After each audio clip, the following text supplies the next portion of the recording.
Hello अस्सलाम वालेकुम and welcome back to my YouTube channel. हाँ, काफ़ी टाइम के बाद, काफ़ी दिनों के बाद, ऑलमोस्ट एक महीने के बाद जो है आज मुझे मौका मिला वीडियो बनाने का।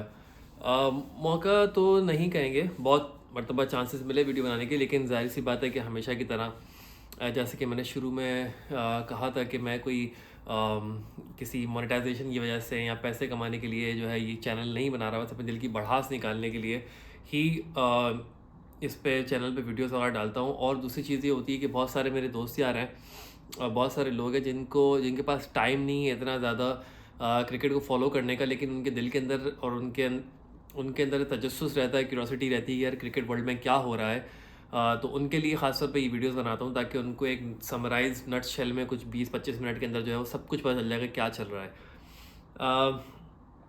मेरे अंदर जो क्रिकेट का पैशन है वो मुझे इस तरह मजबूर कर देता है कि इवन मैं काम भी कर रहा हूँ या कुछ भी कर रहा हूँ, अगर मैं देख नहीं सकता तो मैं सुन के जो है वो मैच पूरा जो है वो एक्सपीरियंस करता हूँ। और ज़्यादा टाइम वेस्ट किए बगैर सबसे पहले बात करेंगे पीएसएल के बारे में। पीएसएल, इस बार का जो पीएसएल है सीज़न 9, मैंने ऑलमोस्ट फर्स्ट सीज़न शायद मैंने थोड़ा बहुत मिस किया हो क्योंकि वो बहुत पहले हुआ था और उस वक्त आई थिंक काम काज या यूनिवर्सिटी वगैरह का इतना ज़्यादा दिमाग ख़राब होता था उस वक्त के वक्त ही नहीं मिलता था। लेकिन मैंने ऑलमोस्ट सारे सीज़न के ऑलमोस्ट सारे मैचेस पीएसएल 9 के तो मैंने सारे ही मैचेस देखे हैं। लेकिन पहले जो है वो थोड़े से एक आध मैचेस वगैरह छूट जाया करते थे। तो मैं ये कहूँगा कि this PSL is such a big disappointment. उसके बहुत सारे पहलू हैं, बहुत सारी वजूहात हैं उसकी, कोई एक वजह नहीं है। मतलब देखें, सबसे पहली जो बात है ना, सबसे पहली जो बात है कि लोग पीएसएल को आईपीएल से जो कंपैरिजन करते हैं, ये वही कंपैरिजन है जो लोग विराट कोहली और बाबर आजम का करते हैं। बाबर आजम कोई ऑर्डिनरी या एवरेज प्लेयर नहीं है जो मतलब बोला भाई विराट कोहली के सामने क्या है, लेकिन बाबर आजम जो है वो अंडर प्रोसेस है, अभी वो अंडर कंस्ट्रक्शन है टू बिकम विराट कोहली। ठीक है ना, विराट कोहली बन चुका है, निकल चुका है आगे, अब तो उसके नीचे जाने का, उसका रिटायरमेंट का टाइम आ रहा है। आप लोगों को पता चल ही रहा होगा कि वो वर्ल्ड कप के स्क्वाड के लिए जो है उनको ड्रॉप करने की बातें चल रही हैं क्योंकि सो कॉल्ड स्लो पिचेस हैं, तो विराट कोहली जो है वहाँ पर फ़ायदेमंद साबित नहीं होंगे। खैर, इस बारे में अगर मैं बात करने बैठूंगा तो उसके लिए एक पूरी अलग वीडियो लगेगी और पूरा शायद 4-5 घंटे लग जाएं फजूल की बकवास। अब भाई विराट कोहली क्रिकेटर नहीं है, विराट कोहली बैट्समैन नहीं है, विराट कोहली एक लेजेंड है। He is cricket. ठीक है ना, आप उसको स्लो पे खिलाओ, फास्ट पे खिलाओ, पहाड़ी पे खिलाओ, समंदर में खिलाओ, हवा में खिलाओ, वो विराट कोहली है, वो कुछ भी कर देगा। समझ में आ गई ना? तो ये तो फजूल की बकवास को तो साइड लाइन कर देते हैं।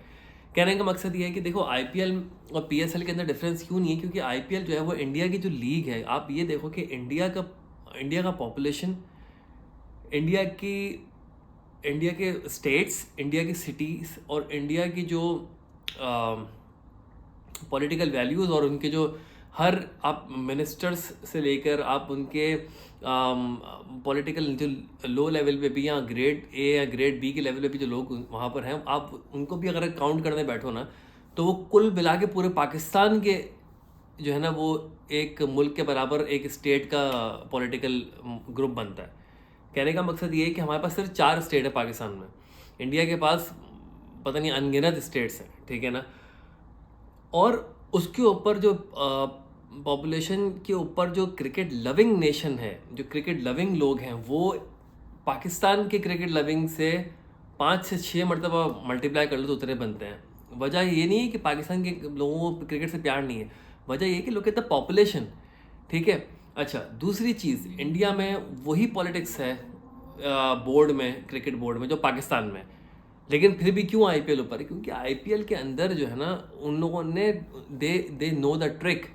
वो पैसा लगाते हैं, पैसा खर्च करते हैं। जब आप देखो, पाकिस्तान और इंडिया वाला बंदा अगर किसी गोरे को ख़रीदना चाहेगा तो हमेशा ये सोच के उसको ख़रीदेगा कि यार मैं उसको उसके पैसों के हिसाब से उसके वर्थ में ख़रीदूँ। ठीक है ना, मैंने कहने के मुताबिक भाई मैंने फ़ला बंदे को 4 करोड़ रुपए में ख़रीद लिया है पाकिस्तानी, अब उसको डॉलर में चेंज करो तो वो कुछ भी नहीं बनता उसके लिए। वो क्यों आए भाई तुम्हारी लीग खेलने? हाँ, अगर तुम उसके लिहाज से 4 करोड़ डॉलर में उसको ख़रीदोगे जो कि आईपीएल में जो इंडिया बोर्ड करता है, तो वो पागल का बच्चा है जो वो घर पे बैठा रहेगा, वो तो आएगा दबे पैरों। भाई लोग अपने अपने पूरे पूरे साल जो है ना वो इंजरी इंजरी इंजरी इंजरी के चक्कर में बोल बोल के गुजार देते हैं। सबसे अभी एग्जांपल और राशिद खान की, पीएसएल नहीं खेला ताकि उसको पूरा एक रेस्ट मिल जाए, सब कुछ मिल जाए। अभी आईपीएल से 2-4 दिन पहले फिट हो गया वो, क्योंकि उसको पता है कि उसको आईपीएल में धड़ाधड़ पैसे मिलेंगे, ऊपर से अफगानिस्तान में उसको T20 खेल रहा है वो आयरलैंड के साथ। तो पाकिस्तान की जो जो जो पीएसएल की जो रेवेन्यू जनरेशन है, या जो उनके जो ओनर्स हैं, वो पैसा खर्च करने को तैयार ही नहीं है, तो क्यों आएगा कोई? सब आईपीएल भी जाएंगे, जाहिर सी बात है। अच्छा, अब मैंने क्यों बोला कि डिसअपॉइंटिंग क्यों है, क्योंकि यार देखो अभी पीएसएल की इस सीज़न के अंदर ऑलमोस्ट सारे ओवरसीज रिटायर्ड प्लेयर्स खेल रहे हैं, माँ सिवाय कुछ लोगों के, ठीक है। जैसे कि जेसन रॉय हो गया, वो अभी भी खेलता है। 3-4 और हो गए, वो वेस्ट इंडीज़ के ज़्यादा से ज़्यादा खिलाड़ी भरे हुए हैं। अच्छा, एक और दूसरी चीज़ भी जो है, वो ऐसा नहीं है कि मतलब कोई पाकिस्तान पीएसएल खेलने आता ही नहीं है। पिछले 8 सीज़न तक सारे प्लेयर्स आए खेलने के लिए, ठीक है, सब खेले हैं, रसल वगैरह भी सब लोग आके खेले हैं। प्रॉब्लम इस मरतबा ये हो गया कि सारी टीम्स का अपने जो उनकी जो नेशनल ड्यूटीज़ हैं वो क्लैश होना शुरू हो गई, ठीक है। फॉर एग्जांपल ऑस्ट्रेलिया से कोई नहीं आ सका, क्योंकि ऑस्ट्रेलिया में आपको पता है ऑस्ट्रेलिया न्यूजीलैंड की सीरीज़ चली थी, तो क्योंकि last time Tim David Multan Sultan से खेल चुका है, ठीक है ना, स्टीव स्मिथ खेल चुका है, काफ़ी सारे लोग, मैथ्यू वेड खेल चुका है, सही है ना, सारे लोग आके खेल चुके हैं और पीएसएल। तो ऐसी बात नहीं है कि वो लोग नहीं आए इसलिए क्योंकि पैसे नहीं इनको दिए, बात सारी है क्योंकि नेशनल ड्यूटी, उनका मैच चल रहा था। इंग्लैंड से कोई नहीं क्यों नहीं आया, क्योंकि इंग्लैंड इंडिया का मैच चल रहा था। बांग्लादेश से क्यों नहीं आया कोई, और श्रीलंका से क्यों नहीं आया, क्योंकि बांग्लादेश और श्रीलंका का आपस में मैच चल रहा है। अफगानिस्तान से क्यों नहीं आया कोई, सिर्फ नवीन उल हक आया क्योंकि अफगानिस्तान का टेस्ट सीरीज चली थी, उसके बाद उनकी T20 शुरू हो गई। तो इतना बुरा क्लैश हुआ है कि आपके पास गिने चुने कुछ ही लोग रह गए। लेकिन मैं एक तरफ अगर मैं कहूँगा कि एक डिसअपॉइंटिंग था, तो दूसरी तरफ मैं खुश भी हूँ। वो क्यों? क्योंकि ये करने से पाकिस्तान की सारी फ्रेंचाइजीज को ज़बरदस्ती बाय फोर्स अपना ही टैलेंट खिलाना पड़ा, and that is a very great thing. आपने अपना टैलेंट खिलाया, आपने देखा कि कौन कितना पानी में, किसको हम आगे लेके जा सकते हैं, किसको हम ड्रॉप कर सकते हैं, किसको हम पीछे छोड़ सकते हैं, क्या नहीं कर सकते। तो कुल मिला के बात ये हुई कि आज जो है वो पीएसएल का, यानी कि कल दूसरा प्लेऑफ ख़त्म हुआ, जिसमें इस्लामाबाद यूनाइटेड जो है वो बड़ी आसानी से कोयटा ग्लैडिएटर्स से जीत गई। कोयटा ग्लैडिएटर्स बड़ा बुरे तरीके से फ्लॉप हुए इस मैच में आके, जो कि बहुत ज़्यादा इम्पोर्टेंट मैच था। अब जो है एक एलिमिनेटर रह गया है, उसके बाद डिसाइड होगा कि मुल्तान सुल्तान के साथ फाइनल कौन खेलेगा। अगर एक करके अगर मैं टीम्स के बारे में जल्दी बात करना चाहूँ और मैं बताऊँ कि किस टीम ने क्या गलती की है, क्या सही किया, तो सबसे पहले मैं बात करूँगा जो डिज़ास्टर लाहौर कलंदर्स ने किया है।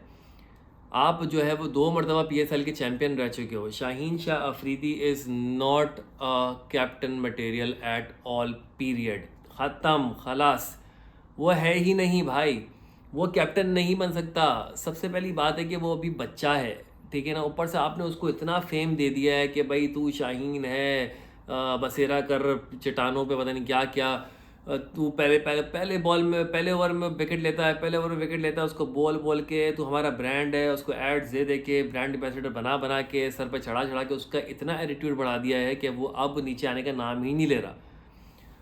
भाई साहब, तू 2 महीने पहले जो है 130-135 की स्पीड से बॉलिंग कराते तू 1-2 महीने के बाद तू लाहौर कलंदर का कैप्टन बन के आगे कैसे 145 की स्पीड पे बॉलिंग करा रहा है? तो ये कौन सी टेक्निक है तेरे पास जो तूने छुपा के रखी हुई थी, जो यहाँ पर आके करा रहा है? दूसरा जो मुजरिम लाहौर कलंदर्स का हारिस रऊफ़, भाई हारिस रऊफ़ साहब, आपके लिए मेरी आपसे मेरी बहुत मौदमाना रिक्वेस्ट है कि आप जो है ना वापस टेप बॉल क्रिकेट में चले जाओ, ठीक है। वहाँ बहुत आपकी चलेगी, आप बहुत हिट चलोगे भाई, यहाँ पर आपको गुजारा नहीं है। ये फजूल का एग्रेशन दिखा के, फजूल के एटीट्यूड दिखा के, बदतमीज़ी कर के, ठीक है ना, अपने आप को कुछ समझ लेने से आप कुछ नहीं कर सकते। क्या कुत्ते की तरह कुट हो रही है आपकी, हर कोई आपको मार रहा है, ठीक है ना। आपके ऊपर लोग अपने नो लुक शॉट पक्के कर रहे हैं, ठीक है। अबे भाई, तुम कौन से बॉलर हो, तुम्हारा कब कमबैक होगा?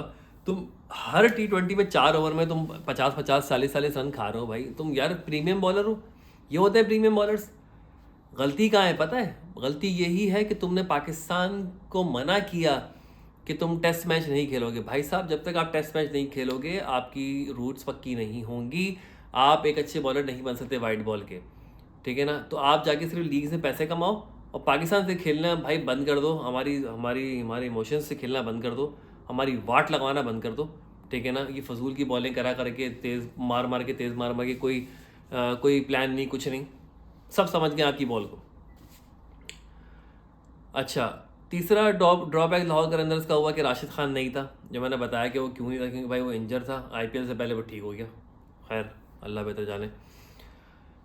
चौथा ड्रॉबैक वही शाहीन आफरीदी का चौड़ापना, शाहीन आफरीदी का फजूल का एग्रेशन और अपने आप को पता नहीं क्या समझ लेना।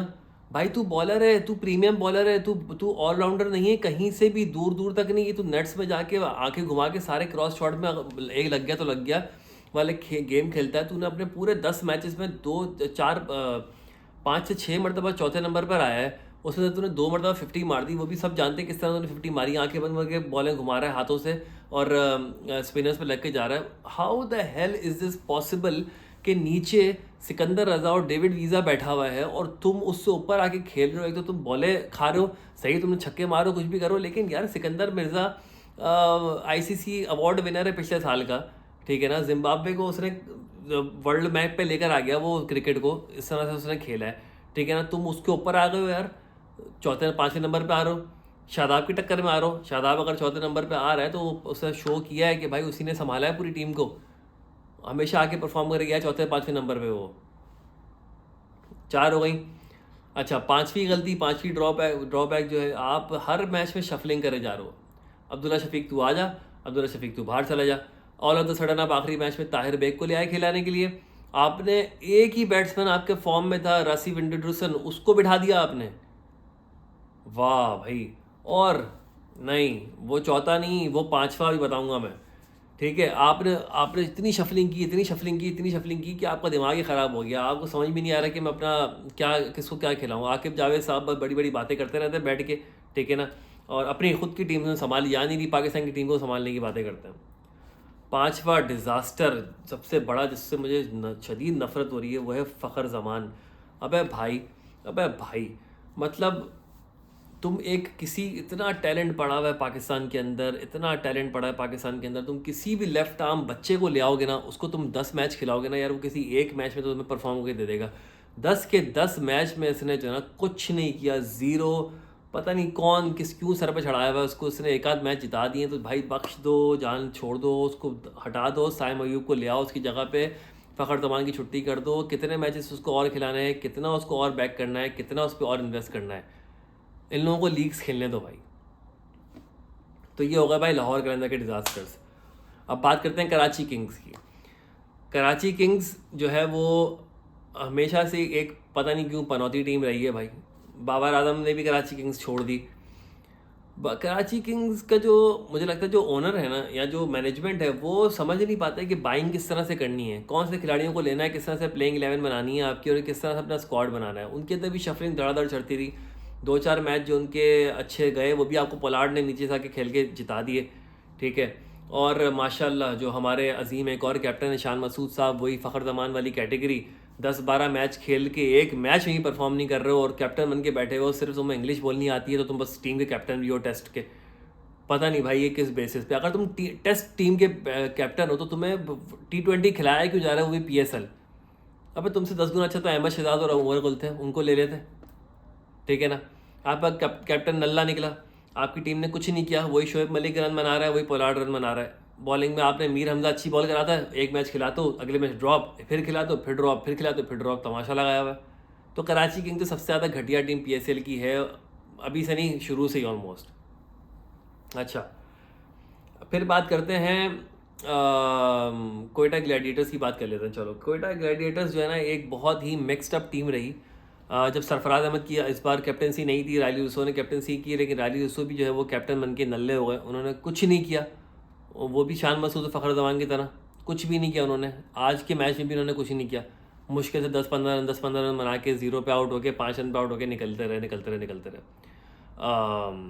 ठीक है, जो कोयटा ग्लैडिएटर्स के लिए जो हमेशा जो भी जितने भी वाला मैच जीते ना, उसके अंदर सिर्फ एक चीज़ कॉमन रही है, और वो चीज़ थी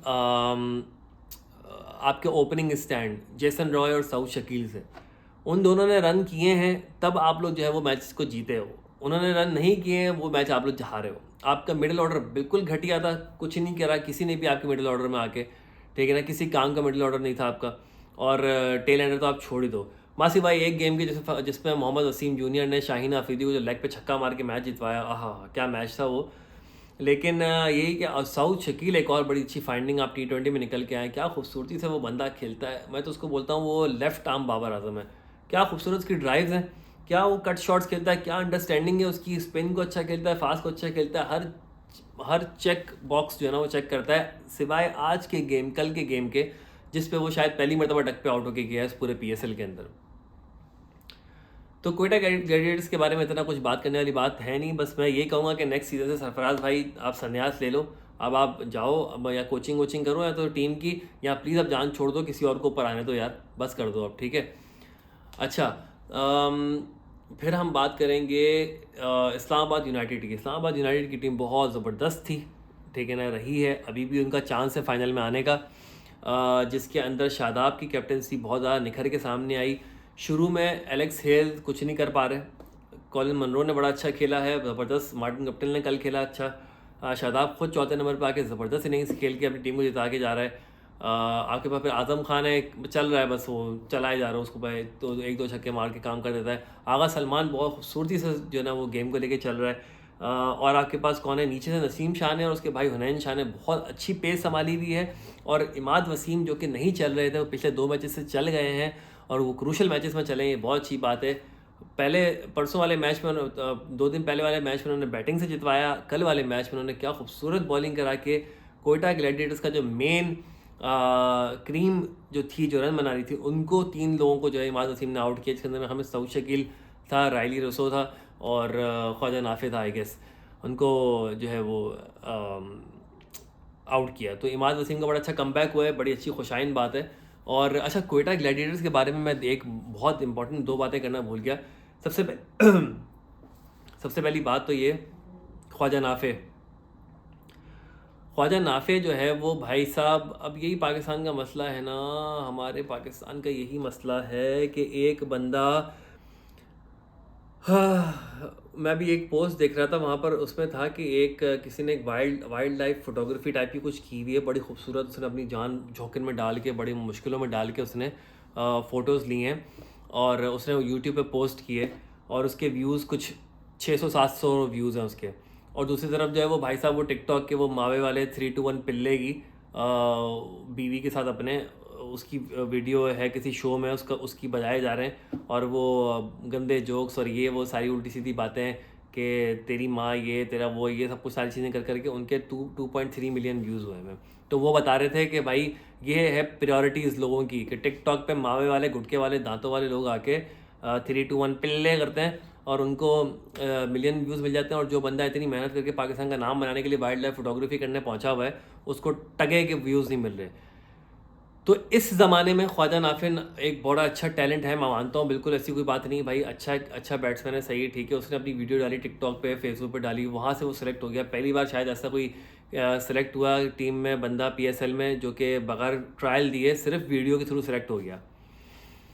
पहले मैच में दोस्तों कुछ नहीं किया, दूसरे मैच में तो भाई साहब वो छा गए, पूरी दुनिया में ख्वाजा नाफे का ही नाम था, क्योंकि उन्होंने जो मोहम्मद वो हारिस रऊफ़ को जो 9 लुक शॉट मारा है, उसके बाद उन्होंने इतनी खूबसूरत इनिंग खेली है, तो सब भाई बोलते हैं क्या बात है, ख्वाजा नाफे नेक्स्ट टैलेंट, ये वो।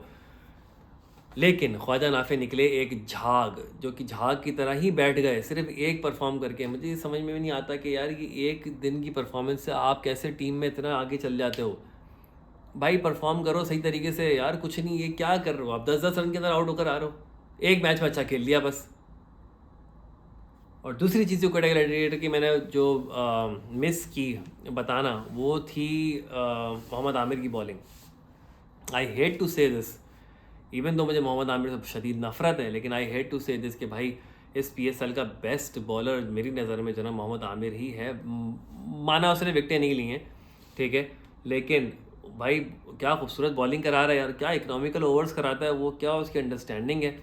मैं तो कहता हूँ वही बात है कि दिल नहीं चाह रहा बोलने का, लेकिन सोच रहा था अपने मुल्क के बारे में ना कि भाई शाहीन को बिठा के उसको वापस ले आओ मोहम्मद आमिर को। तो खैर इस्लामाबाद यूनाइटेड की बात कर रहा था, तो उन्होंने एक थ्रू आउट बड़ा अच्छा, फ़हीम अशरफ ने भी थोड़ा संभाल लिया, हिसाब किताब सही हो गया उनका भी, और अच्छा चला इस्लामाबाद यूनाइटेड का पूरा जो ये PSL रहा है, बड़ा अच्छा रहा। उसके बाद बात करेंगे पेशावर ज़ल्मी की। पेशावर ज़ल्मी तो मेरे दिल के बहुत करीब रही, क्योंकि उसके अंदर से बाबर आज़म, और वो भी एज अ कैप्टन। बाबर आज़म और साइम अयूब ने क्या खूबसूरती से ओपनिंग करके पेशावर ज़ल्मी को हर बार ऑलमोस्ट इतना अच्छा बैटिंग स्टैंड दिया कि उन्होंने आगे आके सब ने ज़बरदस्त तरीके से खेला। ठीक है, बात सारी वही है कि बाबर आज़म के बेसिस पे ही पेशावर ज़ल्मी चल रही है। पेशावर ज़ल्मी में और कुछ नहीं है। यहाँ तक भी अगर वो पहुँच गए हैं एलिमिनेटर तक, सिर्फ बाबर आजम की वजह से पहुँचे हैं। वो वही 50 कर रहा है, वही रन कर रहा है, ठीक है ना, और उसके अलावा वो और कुछ नहीं कर रहा। आप साइम अयूब, ठीक है, साइम अयूब अपना काम कर जाता है, छक्के के मार के 30-35 बना के निकल लेता है। ये मोहम्मद हारिस, वही बात है भाई, तुम्हें कितने चांसेस मिलेंगे, तुम्हें कितने चांसेस मिलेंगे, तुम कुछ करते ही नहीं हो यार। तुम क्या गली क्रिकेट खेल लो भाई, तुम्हें मैच बनाना ही नहीं है। जो TKC हैं, टॉम कॉलर कैडमोर, वो भाई साहब भी जो है वो आउट ऑफ कलर्स हैं, उनका भी नहीं बैट चल रहा, वो भी कुछ नहीं कर पा रहे। रोबमन पावल जो है वो बड़ा अच्छा खेल के बीच में आके संभाल लेते हैं। आमिर जमाल ने एक आध अच्छी इनिंग खेली, लेकिन आमिर जमाल भी वही हारिस रऊफ वाली हड्डी है कि बस अपना एक आध बस अच्छी इनिंग खेल ली। तो अच्छा, ये तो एक नया ट्रेंड जो शुरू हुआ है हमारे पाकिस्तानी प्लेयर्स का, बचकाना हरकतें करके अपना मजाक बनवा रहे हैं कि कोई भी विकेट ले रहा है तो कान बंद, किसी की आवाज़ नहीं सुननी। कोई भी विकेट ले रहा है तो ये पट पे मार के, कोई भी विकेट ले रहा है तो,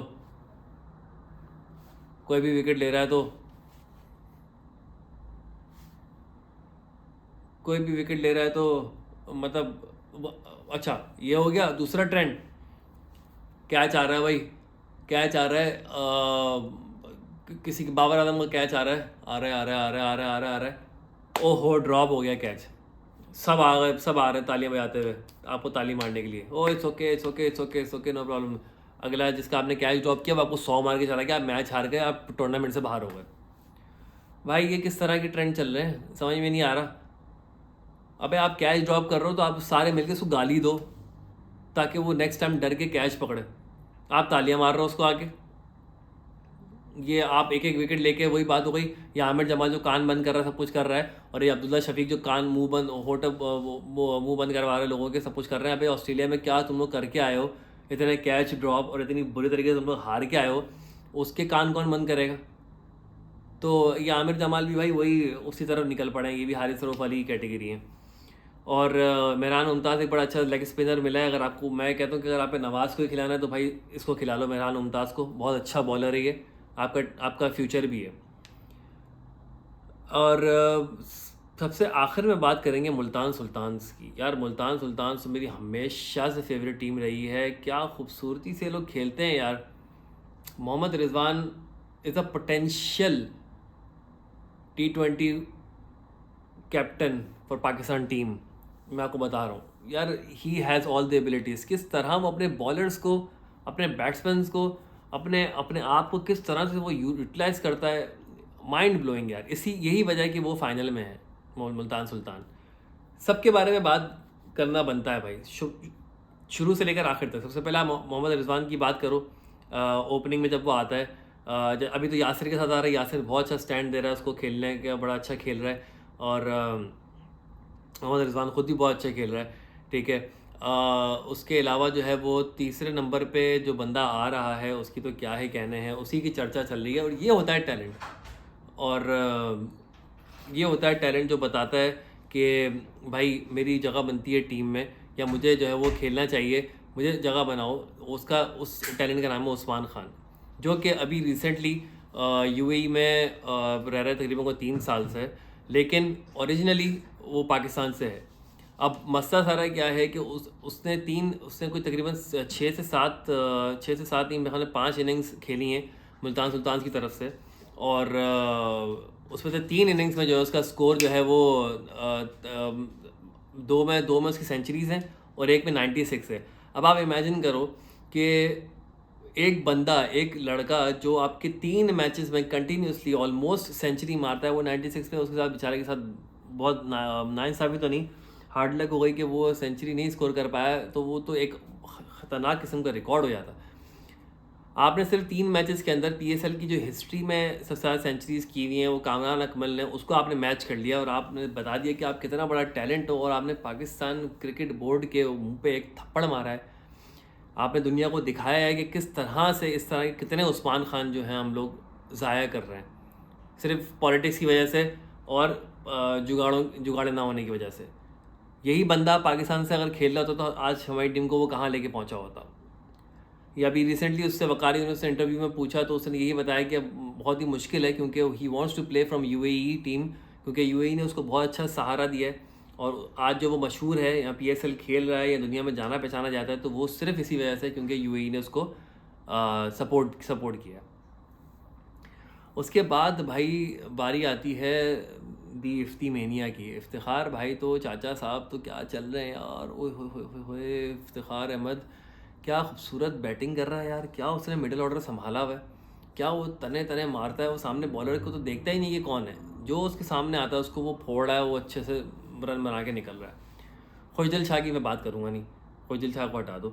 और ठीक है, उसके बाद अब अगर बॉलर्स की बात करो, और बॉलर्स में जो है, अच्छा अभी जो टॉप पे जो चल रहे हैं विकेट टेकिंग जो उस पर चल रहे हैं, उसमें दो जो लोग हाईएस्ट विकेट टेकर्स हैं वो मुल्तान सुल्तान से ही हैं। एक तो आपके उसामा मीर है। उसामा मीर के बारे में मैं क्या बोलूँ, उसामा मीर को पाकिस्तान टीम से जब खिलाते हैं तो वो फुल टॉस से कराना शुरू हो जाता है, इतनी घटिया बॉलिंग कराता है कि लोग देख के बोलते हैं कि यार इसको तो गली में कोई ओवर ना दे, और यहाँ पीएसएल में वो हाईएस्ट विकेट टेकर बन के बैठा हुआ है, ज़बरदस्त बॉलिंग करा रहा है, नो डाउट। दूसरे नंबर पे आपका मोहम्मद अली, जो कि आपने टेस्ट मैच में इंट्रोड्यूस कराया, लेकिन आप मोहम्मद रिजवान ने उसको किस तरीके से यूज़ किया है मुल्तान सुल्तान के अंदर वाइड बॉल क्रिकेट में, वो एक देखने के लायक चीज़ थी, और वो दूसरे नंबर पे I think highest wicket taker वो चल रहा है। डेविड विली शाहीन आफरीदी बना हुआ है पुराना वाला, हर पावर प्ले में पहले दूसरे ओवर में विकेट निकाल रहा है, मेन बैट्समैन को आउट कर रहा है, जीना हराम किया हुआ उसने सबका, ठीक है ना।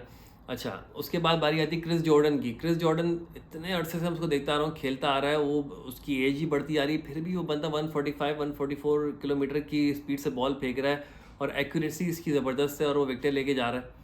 और मतलब सारे इतने ज़्यादा मिलजुल के जो ये आपस में खेल रहे हैं मुल्तान सुल्तान वाले, मुझे तो यही लगता है, हम 90% श्योर के वर्ल्ड पीएसएल जो है वो की ट्रॉफ़ी मुल्तान सुल्तान के पास ही आने वाली है। तो खैर ओवरऑल जो पूरी पीएसएल की जो बात करने का जो मकसद था, या जो बताने का मकसद था, वो यही था कि आपने अंडर 19 की परफॉर्मेंस के बाद पाकिस्तान टीम के बच्चों को आपने अपनी स्क्वाड में तो ले लिया, लेकिन उनमें से किसी को इतना चांस दिए नहीं, एक एक मैच खिला खिला के आपने छोड़ दिया। फॉर एग्जांपल वो उस दिन आपने लेफ्ट आर्म बच्चा जो है अरफात मिनहास, उसको खिलाया कराची किंग्स से, उसने 4 ओवर में 11 रन देके 3 विकेटें आपकी निकाल दी अगले बंदे की, ठीक है ना। उसको आपने नहीं खिलाया, आपने उबैद शाह को सिर्फ एक आध मैच खिलाया, ठीक है ना, बाकी के सारे वो जिशान जो था उसको आपने नहीं खिलाया। तो मुझे समझ में नहीं आया कि उन बेचारों को बच्चों को डाला क्यों टीम में, उनको डिसअपॉइंट करना था, उनको खिलाना चाहिए था, उनको चांस देना चाहिए था।